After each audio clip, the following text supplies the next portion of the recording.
so guys, I quickly went from Christmas and went to Thanksgiving this day. So this is a wreath, and I'll give you guys a little saving money tip.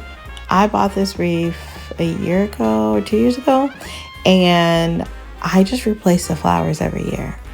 So yeah, I don't buy another wreath. I just go buy the little cheap flowers and I shove them in there, and then you have your holiday wreath.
Sweetest thing.